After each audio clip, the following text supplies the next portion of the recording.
that's spelling. Now, what I was going to show you, I am going to show you, is the approach that I was trained in years ago by the London Language and Literacy Unit, as it's called, which is where I did my training for dyslexia support. And they advocated this particular approach, a multi-sensory spelling program, which uses, looks say cover right check as its basis, though when you introduce that with adults, and this is specifically for adults, it's an approach which some people may have had exposure to within primary school, which can be off-putting. So there's something you need to explain to people who are going to use this, which is that it's only a method to move learning from short-term to long-term memory. And that's all the looks like cover right check thing is. When they do it in schools, they usually provide the spellings, they usually give the kids the spellings and say, go home, learn these. To varying extents, they may use strategies to actually learn the spellings or not. It's not unusual for people to say, well, I was told to learn the spellings, but not really told how, which is not uncommon. The approach that this uses is exploratory. It's very open. It doesn't rely on teaching spelling rules or any particular technicalities, although it does allow you to introduce anything you want. Now, this is an actual sheet that I use with a particular student, and these are the words that in this particular week we identified for her to learn. They were her words, they were from her writing or from her own experience, words that she wanted to work on, so there's no other relevance to these apart from being entirely individualistic, or individual to that individual as a student, I should say. You may notice there is a kind of sort of method in it, believe it or not. You'll see that there are, I think there's 8 words there, if I can count. You can have up to 12 words on there, but usually no more than that.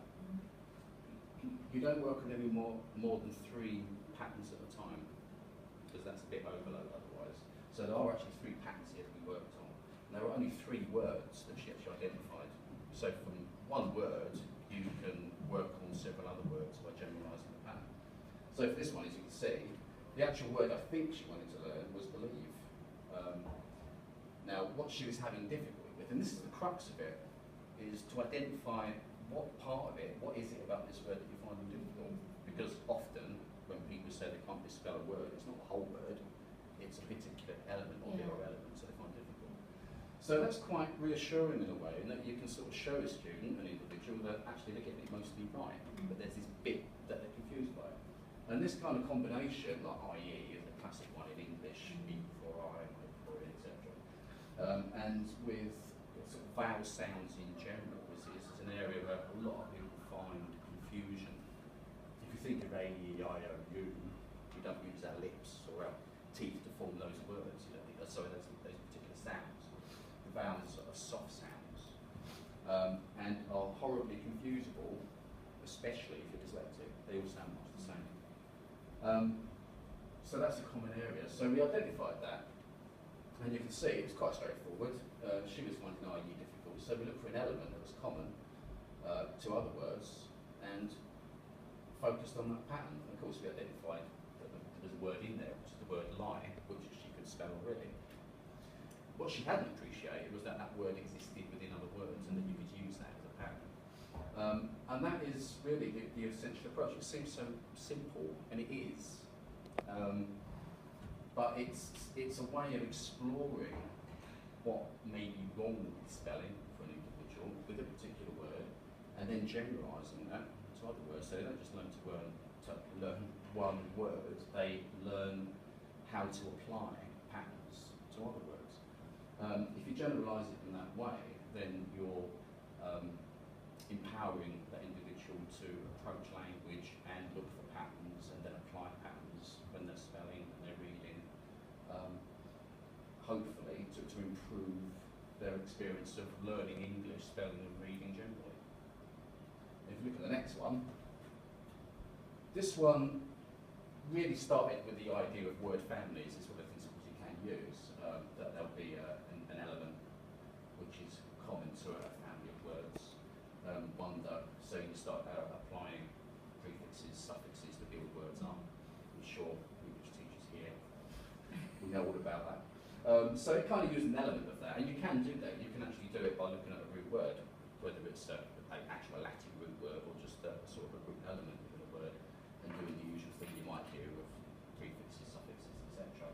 But the point is that it should focus on that particular part of it that the student finds difficult, and then, as I say, generalise it out again. And so it was a bit of both for this one, because there was a kind of beginning of looking at sort of suffixes, but also, again, there was that noticeable visual element of words you already knew, which helped to sort out wonder from wonder. You know, a very tricky one, because you know that is, again, is one of those little soft vowels that people confuse very easily. Using that kind of visual approach and applying it in that way, sticking to that word for that week without confusing it with the other words you get confused with, was quite effective. The next one is a classic one in English, which is what I chose this sheet because of the old O-U-G-H, which, as we know, can have up to 7 different sounds. And what people find particularly confusing is when you have the O-U-G-H and you have the TH words, the though, full, thorough, through, and all those words. So, again, it's kind of tricky with this one, but what I do is I pull this out and we work on a sheet where you put all the sounds out that you can make, the oohs and the ahs and the rough, uff, and the bits that O-U-G-H can make. And we start sort of exploring that together. We start looking at everything that could be spelled using O-U-G-H and the different sounds. And then we select some to work on specifically. And the point is that you work on one at a time. You don't confuse the different sounds. Well, it does slightly there, I admit, but you don't confuse them too much. You wouldn't use an uff sound with an oo sound in one week because it's too confusing. With this one, it was a natural sort of thing to do, was to stick the T on the end of though to show that that's the thought, although the sound is slightly different. But that was probably enough at that point. And that essentially is it. I mean, you could complicate it with more technicality. You could talk about, you know, sort of morphemes and syllabification and all that sort of stuff. You can introduce any of that you want, but the point is that the approach is largely visual, it's exploratory, and it's experiential. So you explore these things together, which is how this all started. The Germans talking about conversations with learners, and we thought this approach actually worked best if you're going to talk about spelling in English with students, rather than, you know, prescriptively or didactically teaching rules and rule-based methods. So that's where it came about. You do this for about 8 weeks or so. You don't expect to try and learn everything. There is a limit. And with spelling programs, that's always a problem, is where do you set the limit? How much are you going to learn? So usually you'll do it over sort of 6 to 8 weeks and focus on particular words that student is having difficulty with. And the idea then is that they have a method to do it. They have a good basis for exploring language themselves. And you can always return to things later on. But that's essentially how we go about it. That's how I go about it. It seems to work most of the time. And that's how you might have a conversation with your learners about spelling. Thank you. Would you mind showing the element where you were saying about looking at symmetry and patterns? There's some pens there if they're any good. Yeah, because this comes up quite a lot. It's surprising how much it does, because we were talking about your word, liaison, which was a classic one. How does that work? I wish I had examples now. But this kind of sort of thing here, that's what you kind of home in on because of that symmetry. So looking for patterns, visual patterns, and this is where it's different from any other sort of approach, because it's got nothing to do with the syllabification or whether it's a morpheme or whatever. It's none of that. It's really just, have you noticed that there's a symmetry there, and you can identify that again in other words. And it's about that looking for the patterns. When you break it down in that way, that's an identifiable and easy to learn unit. And of course, people would probably have to spell that anyway, it's not a problem, stick an element in front of it, it's back. And it's surprising how just doing simple things like that will enable people to access a word which they would have found difficult otherwise. And a lot of it is that. It seems very obvious when you talk about it, but it's not often obvious to individuals. And often, as teachers, you don't realise just how subtle those difficulties are, and just how Yeah, just how simple in a way the problem is. And we need to sort of, it's a really detailed look at things. But yeah, there are other examples. I can't think of any. Can you think of any that sort of symmetry? Because we come across quite a few. We came across loads that had pretty patterns in. Yeah. Anyway, perhaps we can have a go now, yeah. But that's the one we particularly looked at. But we found that in a number of words, there's quite a lot of words in English which have sort of similar symmetry, especially with eyes. So anything you notice is legitimate with it, because if it works, then it works. And it is about the visual approach.